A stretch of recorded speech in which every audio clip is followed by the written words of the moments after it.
Well, hello. Welcome to Frank and Friend and Philosophy. This is Frank. I'm his friend.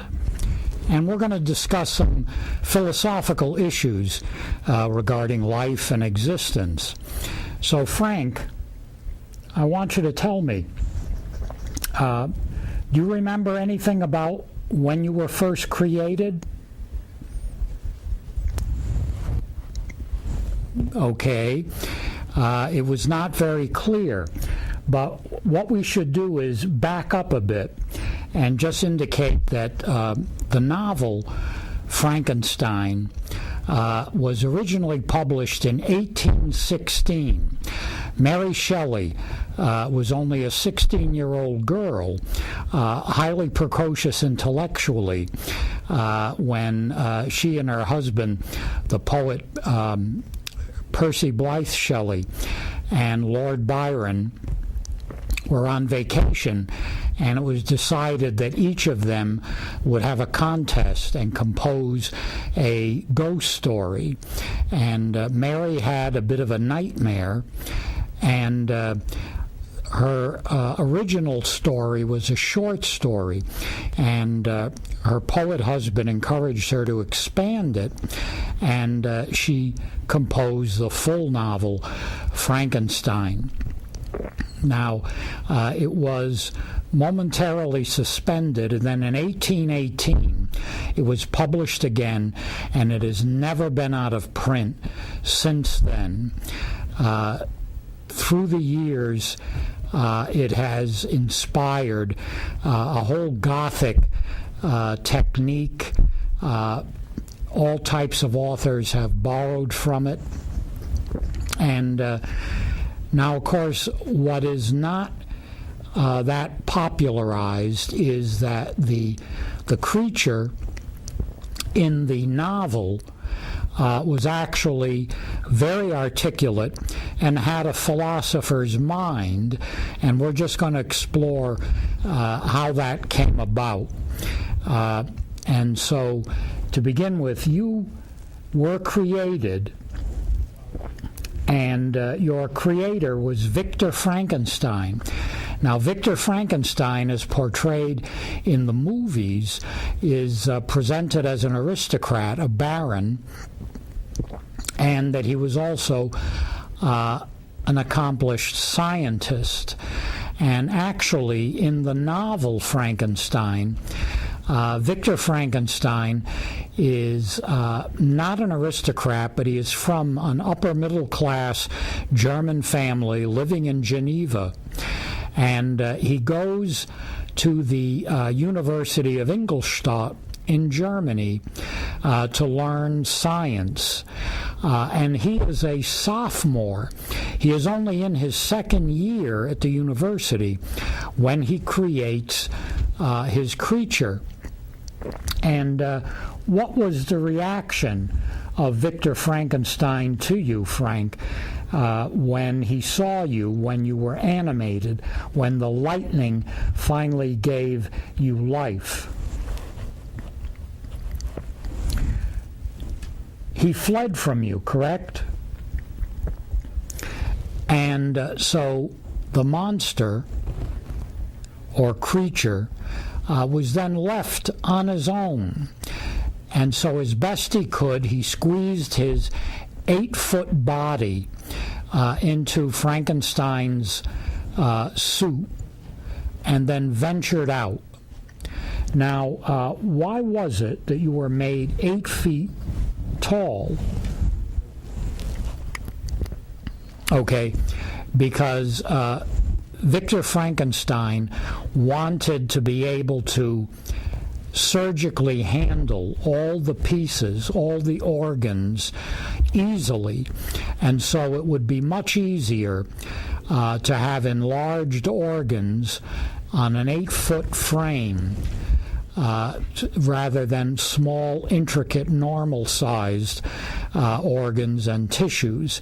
So thinking not sociologically, but only physiologically and anatomically, Victor naively created the 8-foot tall creature.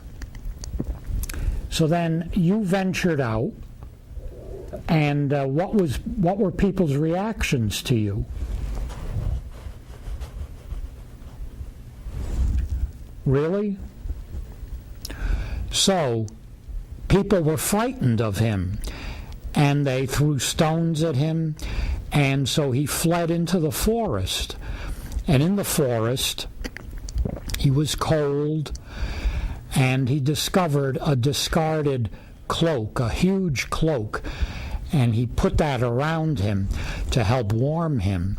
And then he discovered fire, and the fire he saw gave him illumination, it gave him heat. And then after he had been eating berries and becoming basically a herbivore, he then noticed that fire could cook meat.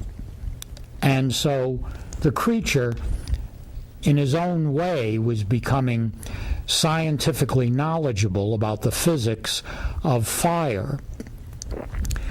But of course, because of the way he looked, he still was not socially acceptable. And so once he realized how he looked, he ventured into the woods further. He heard a young woman screaming, and saw that she had fallen into the water and was drowning. And so he rushed in after her and rescued her. Isn't that right? And then what happened? Her male companion shot at the creature, and so he was wounded and he fled. And he saw that his efforts to be altruistic, to be helpful, were not being greeted or accepted with gratitude. And so he ventured further into the forest, and then what happened? He came upon a cabin of the DeLacy family. The patriarch, the father and head of the family, was blind, and he had a daughter, Agatha, and a son, Felix. And then what happened? The creature watched them from a shed, and there was a crack in the wall of the cottage and through the shed where Frank was able to look upon this family and observe them during the day and during the evening. And then what? Then an Arabian girl, Safi, who was the fiancée of Felix, came, and she had to learn the language, and so the creature learned how to speak, how to read, and how to write, along with Safi. And then one day, what happened? When Felix and Agatha were out and Safi was away, the creature decided to go in and see if he could have some type of communication with the blind father. And at first, everything seems to be going well because the man is blind. He could not see the creature. And then what? Felix returned unexpectedly, saw Frank, thought he was being harmful to his father, and even though the creature had superhuman brute strength, he didn't want to harm anyone, and so he was driven out of the cottage, and he was able to flee, but with bitterness, right? Bitterness in his heart. Now, as time went on, the creature found notes, right? What were the notes? He found notes inside the pocket of Victor Frankenstein's jacket, which the creature was wearing. And what were those notes about? They were about the creation, and the creature decided that if he was going to be an outcast, that then he should have a female mate created for him with the same physical appearance, so that the two of them could be a couple. And so when he confronts Victor, what happened? At first, Victor was reluctant, but then he was willing to do it. And so what then happened? Victor went to Scotland and started to create the female. But he then had doubts, right? And what did happen with those doubts? Victor then destroyed the would-be mate. And then what did you do?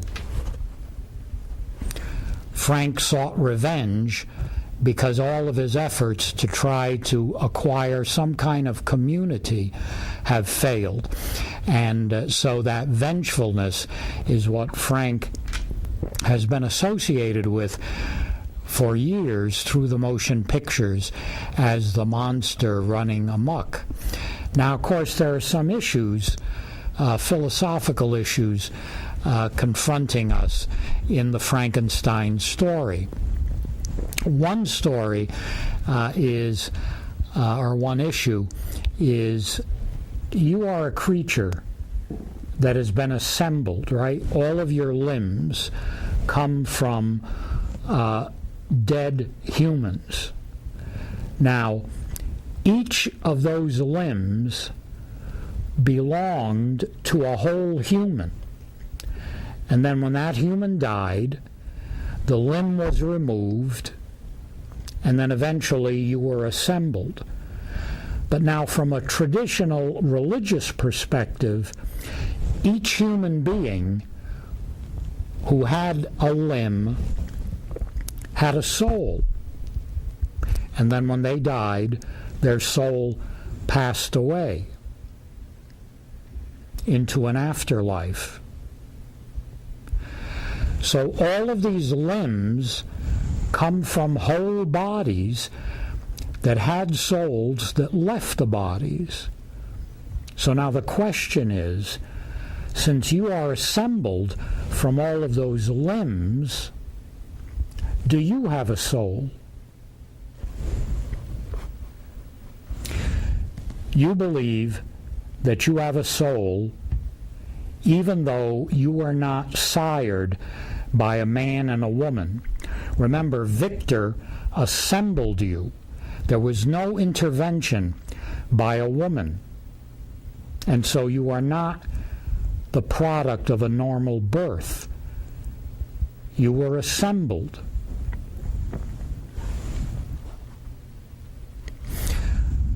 Okay, so you feel that your complexity,